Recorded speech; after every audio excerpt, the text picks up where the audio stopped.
Assalamu alaikum. Hello and warm welcome to all of you.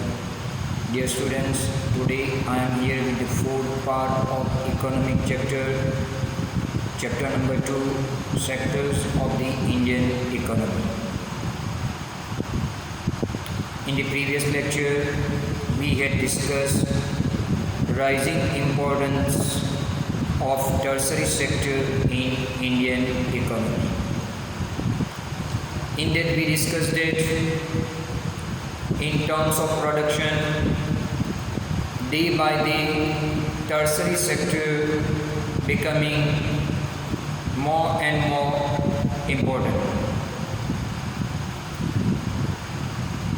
But student, in terms of employment,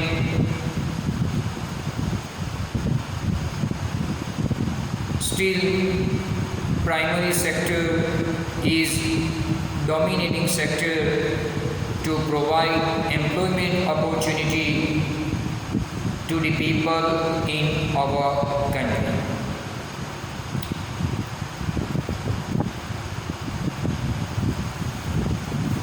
While you are watching the video, you have to open your textbook. Page number 25 of your economic textbook presented graph 3. You have to study the graph, and in that graph you can see that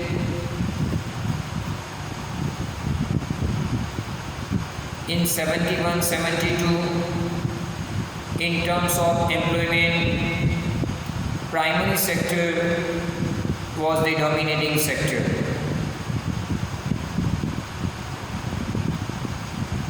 After the gap of 40 years, in 2011-12, still primary sector remained as a dominating sector in terms of employment in our country. So here you have to keep in mind, in our country there has been a change in the share of three sectors in GDP, but similar kind of change has not taken place in terms of employment in our country. So why secondary and tertiary sector are not dominating in terms of employment? So the reason is that not enough jobs were created in secondary and tertiary sector.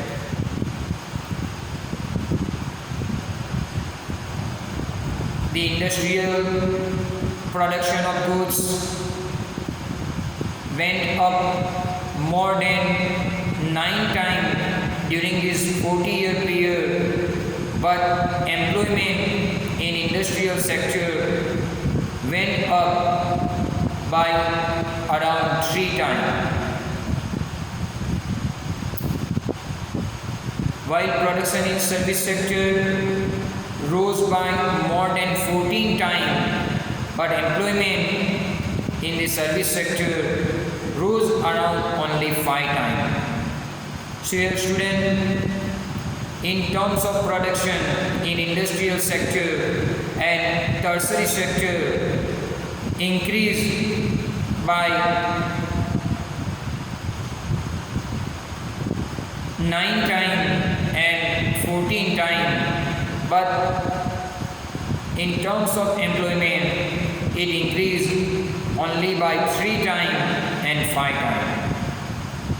So as a result of this, more than half of the workers in country are working in primary sector, mainly in agriculture, and they are able to produce only 25% of the GDP. In contrast to this, In secondary and tertiary sector, less than half of the population are engaged and they are able to produce 75% of the GDP.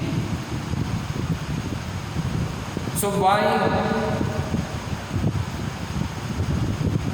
agriculture sector, primary sector not able to produce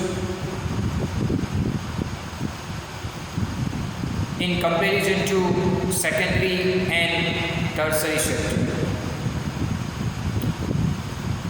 So here for that the reason is that there are more people engaging in agriculture than they are necessary. Even if you take out few people, the production of agriculture sector not affected. This situation we can call underemployed situation in agriculture. So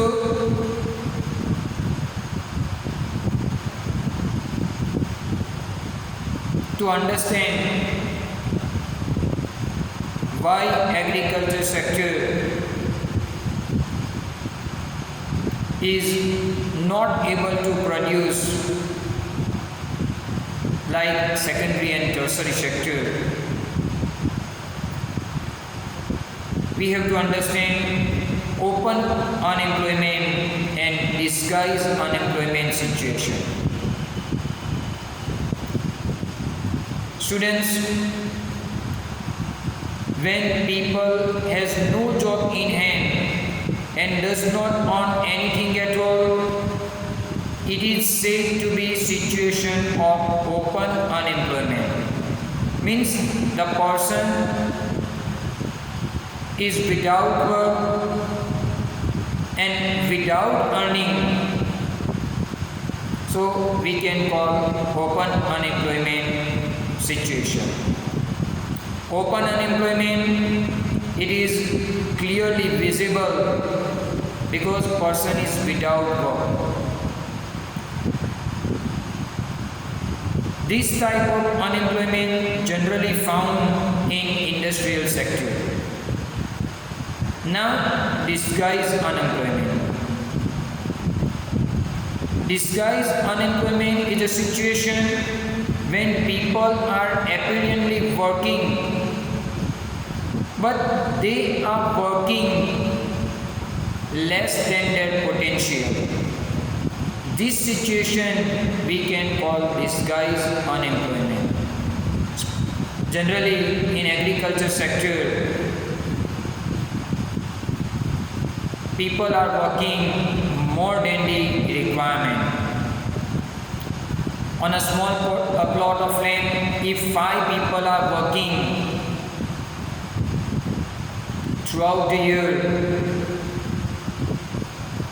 so all these 5 people, they are not fully employed because the work is divided. So when they are not fully employed, means they are earning less also. But if we remove 2 out of 5 and these 2 people work in other sector or work in other farm, so they are able to earn extra income for them.